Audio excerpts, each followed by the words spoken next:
The film begins with a recap of events 4 years earlier, when Nicholas and Audrey solved a murder. After that, their life was never the same. They quit their jobs and started building a career as private detectives. To get a license, they have to pass an exam. Audrey suggests her husband read the study guide at the hotel, but Nicholas, a former cop, isn't thrilled with the idea. She insists because it'll help make their business truly professional. Nicholas worries that everything has turned into nothing but work.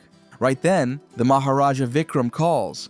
He invites them to his wedding on a private island near Paris. Audrey is skeptical about the idea, but Nicholas insists they need a vacation. She reminds him of the last vacation, when several people died and they themselves were in danger. But, in the end, she agrees.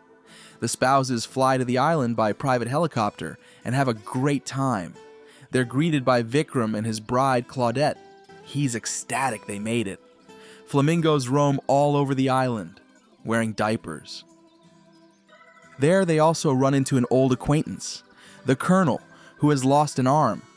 Vikram explains that he stepped in front of bullets for him in Mumbai, becoming a hero. After the injury, he was replaced by the bodyguard Louis.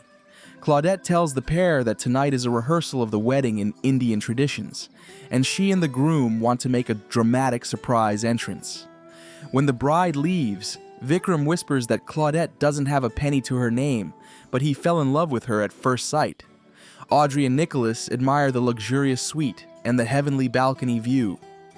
They see piles of gifts for the guests, expensive rings, brand new iPhones, and an entire wardrobe of high-end outfits. Audrey is almost in tears with happiness. All dressed up, they head to a dazzling party. Audrey is filming the beauty around her when a stranger with compliments starts sticking to her. Nicholas explains it's former soccer star Francisco Peraz, now Vikram's right-hand man. Audrey heaps way too much food onto her plate, and the locals look on disapprovingly. She secretly dumps the extra into a planter. After that, she meets Vikram's sister Saira, who points out Vikram's ex-wife, Countess Seku, Claudette's bridesmaid. Soon the dancing begins, with Claudette center stage, and the groom appears riding an elephant. But Audrey and Nick notice something odd, and suddenly he topples over with a knife in his back. Only it turns out not to be Vikram, but his bodyguard. The colonel rips off the mask, and Nick understands it's a diversion. He sprints outside while Audrey stays to photograph clues. Nick reaches the shore and sees the real Vikram being loaded into a boat, but he can't intervene. The kidnapper fires a shot and speeds off. The colonel orders the island sealed and gets security on the line. Francisco worries about the company's stock, since rumors of Vikram's death could tank them. Nick returns and reports that the kidnapper's partner is still on the island. Suspicion falls on everyone. An argument breaks out. Sarah snaps and insists everyone hated her brother. Everyone suspects everyone else. Each person had a motive. Audrey and Nick take the case into their own hands. They head back to their room, and the first thing Nick does is barricade the doors so the killer can't get to them. Nick starts eating cheese by biting straight into it, since there isn't a knife anywhere, and Audrey suggests they both take some headache pills. Suddenly, there's a knock. Francisco is at the door and claims to have some information. He says Claudette was forced to sign a prenup, so if she divorces him, she'll be left with nothing. Soon, there's another knock at the door. This time, it's Claudette, so Francisco hides in the closet. She complains that everyone thinks she's after Vikram's money, and even her best friend is jealous of her. Audrey suddenly feels a pistol tucked behind Claudette's back. Unexpectedly, there's another knock, and Claudette has to hide too. Saira enters the room and accuses Claudette of being behind everything. Another knock. Saira ducks into the bedroom. Countess Seku comes in and says the kidnapper is Francisco, because there are lots of paternity suits filed against him, and she suspects he's spending company money on child support. Francisco can't take it and bursts from the closet, shouting that it's all lies. Everyone comes out of their hiding places, and Claudette plays a voice message from the kidnapper saying they'll make their demands at 7 in the evening morning, and warning that if the police get involved, Vikram will die. Audrey and Nick don't manage to react and black out. They come to only in the morning and have no idea what happened. They step out onto the beach, where everyone else is gathered, and are told that the real detectives have arrived. These cool guys stride straight out of the sea, and their commander, Miller, is the very detective who wrote the study book for the licensing exam. The man greets Audrey and Nick and says their reputation isn't exactly glowing, since in their last case, everyone died. They try to help with the investigation, but Detective Miller brushes them off, making it clear they're suspects too.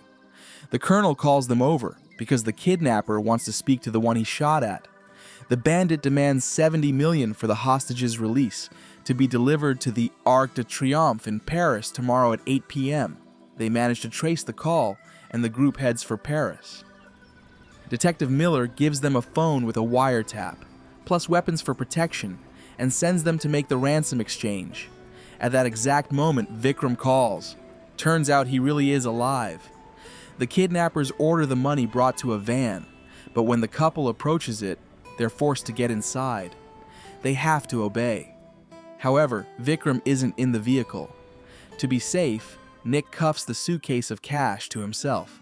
The kidnappers threaten to cut off his hand, and that's when a real brawl breaks out. Nick bashes the thugs with the suitcase while Audrey shoots at them. In the scuffle, they accidentally kill everyone, and Audrey takes the wheel, but she plows into everything in sight.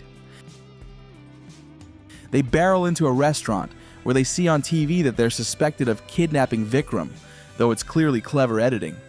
Detective Miller arrives at the restaurant, takes the case from them, and hopes that when the kidnappers see the suitcase, they'll follow it. He also arranges a specific spot to meet up later. Audrey senses something off and thinks Miller is the kidnapper, but her suspicions crumble immediately when the car he's in explodes, and a crook shows up to grab the case from the wreck, only to be hit by another car, whose driver steals the suitcase. Audrey memorizes the license plate, and once again, Detective Delacroix from Interpol, who the duo has run from before, starts hunting them. They think he'll help, but he says he has to arrest them.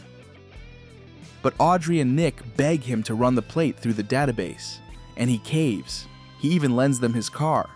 They call the colonel, who tells them they're wanted, since their prints were found on the murder weapon, the very knife they used to cut the cheese. The pair pulls up to a literal palace ringed by a moat. They're figuring out how to cross when Countess Seku levels a pistol at them. They're tied up, and suddenly the Countess shoots her assistant and sets the huge house on fire. Audrey and Nick start to panic, but then the assistant shoots Seku in return. She was still conscious for a few more seconds. As a result, the couple is left alone in the burning building. They're almost resigned to dying when Nick suddenly remembers the razor from a business card in his pocket, which can slice through the tape. They free themselves and jump straight out the window, splashing down into the moat. Climbing out, they hijack the lady of the house's flashy car. Detective Delacroix gathers all persons of interest at his office and stays in contact with Nick and Audrey. The detectives ask everyone, since the kidnapper is definitely among them, to show up with Vikram at midnight at the Jules Verne restaurant. The investigation continues there. Audrey scans the arrivals for the culprit, matching people to plausible motives. Suddenly, the elevator opens and Vikram appears wearing a suicide vest, begging them to put the money in the elevator and send it up. They have only seconds before tragedy strikes, but Nick refuses to hand over the cash, instead describing the kidnapper. Everyone begs him to pay up, and the clock is about to run out. Yet there's no explosion. Nick explains that it's not in the kidnapper's interest to endanger the hostage. And then the windows blow out, and Detective Miller flies into the restaurant, saying he hid inside a titanium pod on the back seat during the blast, thus eliminating himself as a suspect. He threatens to kill them all, but then a woman no one knows, named Susan, arrives in the elevator and tells a touching story about how she and Gary met here 10 years ago and promised to meet again today if they still loved each other. Miller fires. Everyone hits the floor, and he grabs the suitcase and rockets upward. But Audrey leaps onto him at the last moment. Nick goes after Audrey, while Miller threatens to blow up the Eiffel Tower. Nick gets into a gunfight with the criminals, with Francisco backing him up. Nick shoots the remote detonator, and everyone is saved from the blast. A furious Miller throws Audrey off the tower, but she manages to catch on to her safety line. Miller won't let Nick rescue his wife, but Nick does manage to pop open the suitcase, and money swirls across all of Paris. Audrey manages to pull herself up. She twists Miller's safety line and throws him off the tower. The man lands on a helicopter that was supposed to gun down their friend's party. The chopper catches fire and tumbles into the river. Exhausted, they return to the restaurant, where their friends shower them with thanks. Audrey notices blood on Syra's hand, but Syra says it's smeared henna. Something doesn't add up for Audrey, and suddenly she spots one detail. The elephant handler's hand also had not blood, but henna. It hadn't dried on the day of the murder. And Nick finds the motive too. The business was passed not to Syra, but to her brother, and she was jealous. Syra then gives herself away and shoots at Vikram, but the colonel shields him, and the bride decks the criminal. So in the end, Delacroix hits it off with Susan, and Claudette and Vikram decide to marry in secret. At the very end, the couple locks their own love padlock on a bridge, and Vikram gifts them a bag with 10 million and his helicopter so they can finally enjoy a real vacation. But this detective duo simply can't avoid adventure, so even in the chopper, a new surprise awaits. The pilot robs them and jumps out with a parachute. This is the end of the film. Thank you all for watching this video to the end. Give this video a like. Write in the comments what you think about this film, and see you in new videos.